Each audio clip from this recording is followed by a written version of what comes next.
Family and fellow soldiers, I'm the Professor, and this is the Moment of Truth.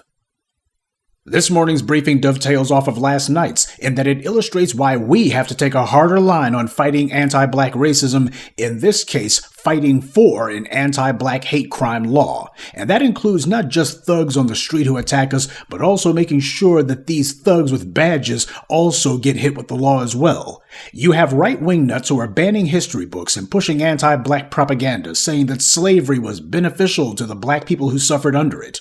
Meanwhile, in Europe, you have grants, not loans, but grants, being given by multiple governmental agencies to educate people about which of their ancestors, which is parents and grandparents in this case, were thought to have collaborated with the Nazis 80 years ago. And this is a public archive. This is going to be something that's going to be open to the public and will be used freely to point the fingers at people. Now, where are the efforts at to archive and publicize the names of anti-black racists who took part in lynchings or in the numerous genocides that took place where entire black towns were destroyed and their residents slaughtered? Where's the money for that? And by the way, I consider this to be particularly perversely ironic because the Dutch were the very ones who instituted apartheid South Africa. That's their folks over there. And when it came time for what was called the alleged end of apartheid, instead of compiling a list of collaborators with apartheid and the war crimes and human rights violations that took place there, instead what they came up with was a Truth and Reconciliation Commission. Now, there's three lies for the price of one. There was no truth there, no reconciliation, and the commission was nothing more than a rubber stamp committee of a bunch of flunkies and punks who were on the payroll of these very same Dutch occupation regime idiots who were over there. That's all that the Truth and Reconciliation Commission was. But that's not what we see them doing over there in Holland today, is it? Not with this one, they're not. They're not playing that particular game. See, the victims of the Holocaust already received reparations. Black Americans have not. So whatever it is that you could say about World War II, you could say it 1,000 times over regarding us because nothing has been done about the greatest crime in human history. And I find it interesting that this expert NBC talked to, by email mind you, wrote that, quote, "The fact that relatively few were imprisoned probably tells us as much about post-war Dutch society as it does about the wartime facts." Now, he says it tells us about post-war Dutch society. Keep in mind, he's talking about people and what they did during the war, not after. So shouldn't he have said that it tells us about what was going on in Holland at wartime and stopped there? But he didn't, because when it comes to other groups who have been wronged, they look to see what happened after the atrocities, not just during it.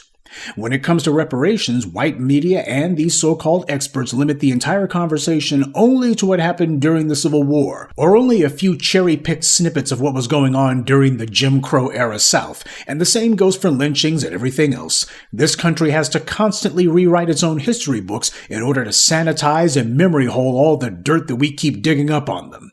You never hear them say that the fact that no one was ever punished for lynchings and all the racial violence that followed the end of slavery and throughout the Jim Crow South tells us as much about post-war America as do the wartime facts. They never do that.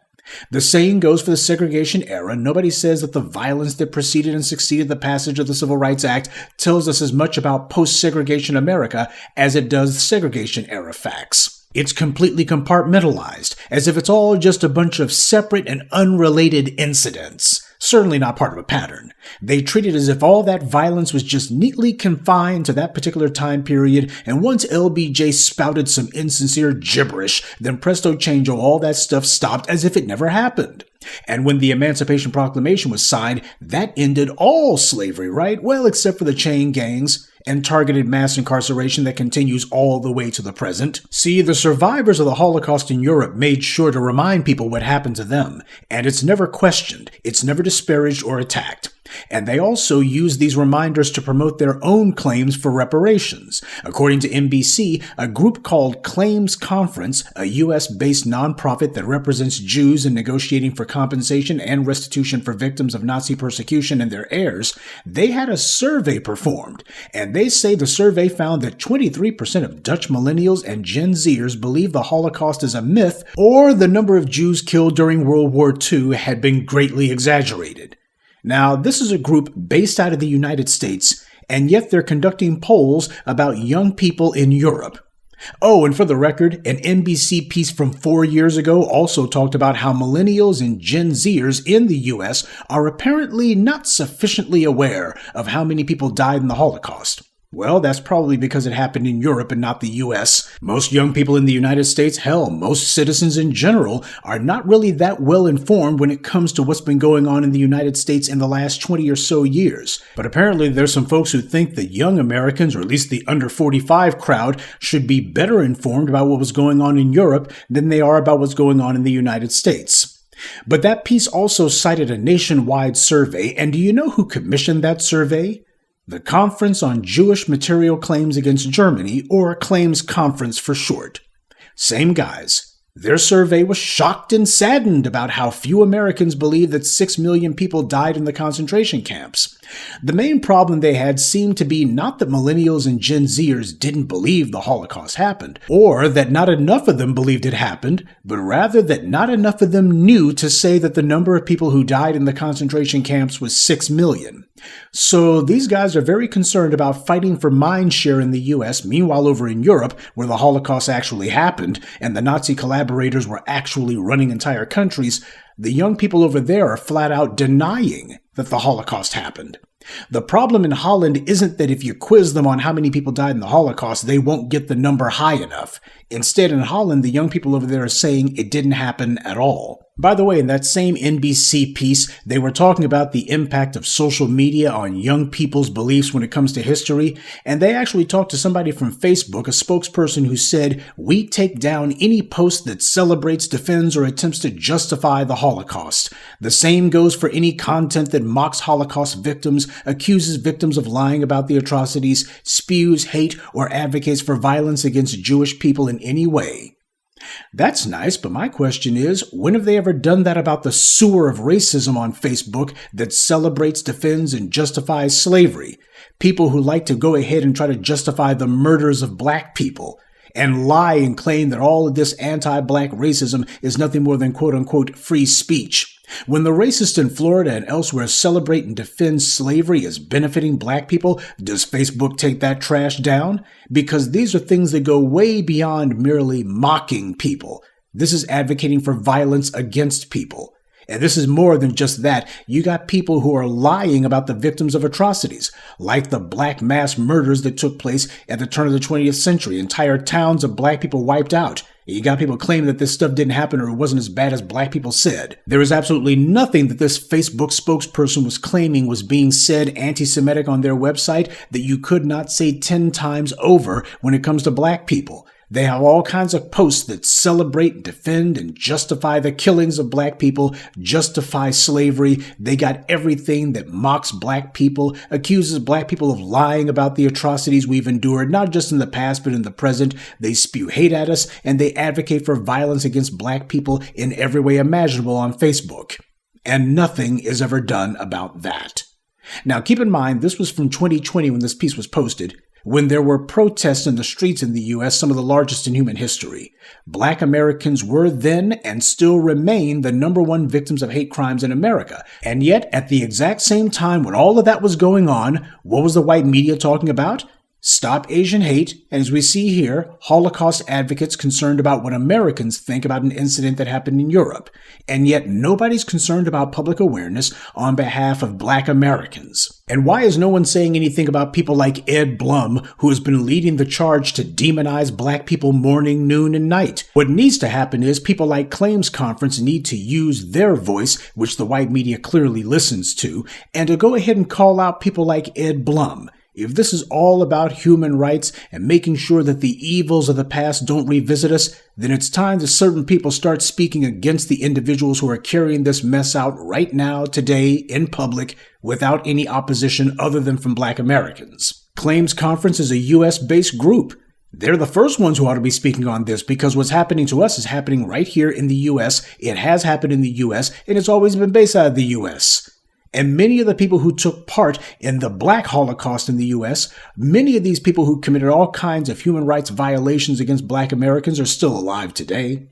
The last murderer of Emmett Till only died a couple of years ago and was allowed to remain on the loose until the day she croaked.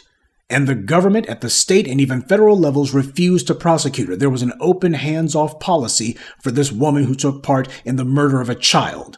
And it wasn't because they didn't have the evidence. They did have the evidence. It's because they didn't want people who carry out anti-black violence to be punished, because that might discourage them from doing it. Applying the pressure for the policies we require means that we have to talk about these things and talk about them frequently. That's how we put reparations on the map. We have to resolve within ourselves that we will no longer be held hostage to whether or not everybody else is perfectly pleased with us speaking up for what we are owed and for what it is that we need. The reason that reparations got put on the map is because we stopped caring who didn't like us bringing it up. If they were uncomfortable about it, then so be it. We're still going to be demanding what it is that we're supposed to have. We are not just the primary victims of hate crimes in America, we're the majority of hate crimes victims in this country. And many of these hate crimes are carried out by governmental agents to begin with. Making an anti-black hate crime bill one of our demands is right up there with reparations, is the kind of thing that we have to also add to the list that we mention it frequently. But promoting an anti-black hate crime bill is also helpful in another regard. It's because these Negroes who white power installs in these governmental political positions, they can't openly oppose an anti-black hate crime bill like they did a reparations bill under the guise, oh, it's a lot of money, and this is just some far-left claptrap, and it's sloganizing like nigga Jim Clyburn says. They can't get out there and cheerlead against it. So instead what they'll try to do is they'll just refuse to even talk about it. But the truth of the matter is they can't openly get out there and say, this is a bad idea, this is just far-left nonsense, you're going to cost us elections. They can't do that. This is something that they would be terrified to speak against, which is why we have to hold their feet to the fire and we have to make sure that we put their backs to the wall. They can't try to dismiss it with a weak, feeble dodge like, it's politically unpopular. But at the same time, they can't afford to speak up for it either. It's a catch-22 and we should make sure we handcuff them to it. Other groups have advocates, but that's because their demands are sanctioned by the government. Ours are not. But understand, no matter how pervasive these other groups claim the hatred against them may be, it's still nothing compared to us. The reason I began pushing the phrase anti-black racism so hard was because of the ADL, believe it or not. Their name means Anti-Defamation League, but up until about 15 or 20 years ago, they had been known as the Jewish Anti-Defamation League. They dropped the Jewish at some point in the last 15 years, and yet their positions on the issues, their demands, and who they advocate for have remained exactly the same. See, when there's something other groups want, they are very specific about it, because they want to ensure that their demands, and hence the policies that they want, don't get watered down by including everyone else. And also, they want to make sure they get what they're after.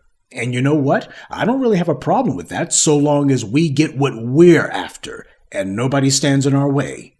Our list of people who have committed anti-black racist crimes against us, from discrimination to mass murders, is larger than anyone else. And not only is there not any sort of list of these criminals, but the government here has been actively protecting them from prosecution, and nobody abroad calls out for them to be punished either. What the Claims Conference is doing is, as their name implies, laying the groundwork for another round of reparations payments from those Dutch countries, not because the Dutch were the architects of the final solution per se, but because some of their citizens may have collaborated or merely sympathized with the ones who were. And this is a group based out of the U.S. who's leading this effort. Well, we have every right to be heard on this.